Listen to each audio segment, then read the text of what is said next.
ஆரணி நாடாளுமன்ற தொகுதியில் பதிவான வாக்குகள் திருவண்ணாமலையில் உள்ள சண்முகா அரசினர் மேல்நிலைப்பள்ளியில் நடைபெற உள்ளது. இது தொடர்பான கூடுதல் விவரங்களுடன் செய்தியாளர் வேணுகோபாலிடம் கேட்கலாம்.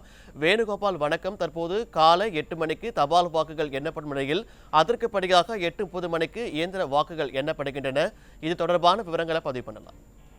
நிச்சயமாக பாலாஜி, திருவண்ணாமலை மாவட்டம் ஆரணி நாடாளுமன்ற தொகுதிக்கான வாக்கு எண்ணும் மையத்தில் பலத்த போலீஸ் பாதுகாப்புடன் வாக்கு எண்ணும் பணி தற்போது நடைபெற உள்ளது.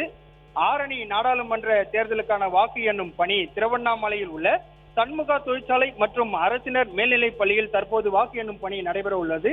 ஆரணி நாடாளுமன்ற தொகுதியில் ஆண் வாக்காளர்கள் 7,31,824 வாக்காளர்களும், பெண் வாக்காளர்கள் 7,58,507 வாக்காளர்களும், மூன்றாம் பாலினத்தர் 107 வாக்காளர்களும் ஆக மொத்தம் 14,90,440 வாக்காளர்கள் இடம்பெற்றுள்ளனர்.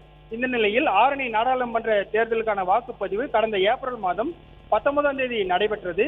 இதில் ஆரணி நாடாளுமன்ற தொகுதியில் 11,33,193 வாக்குகள் பதிவானது. வாக்குப்பதிவு முடிந்த பிறகு வாக்குப்பதிவு இயந்திரங்களை திருவண்ணாமலையில் உள்ள சண்முகா தொழிற்சாலை மற்றும் அரசினர் மேல்நிலைப் பள்ளியில் வைக்கப்பட்டது. 3 அடுக்கு பாதுகாப்புடன் பலத்த போலீஸ் பாதுகாப்புடன் ஈடுபட்டு வந்தனர்.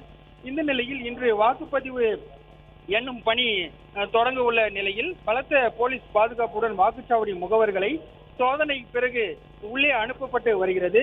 இன்னும் சற்று நேரத்தில் வாக்கு எண்ணும் பணி நடைபெற உள்ளது குறிப்பிடத்தக்கது. பாலாஜி.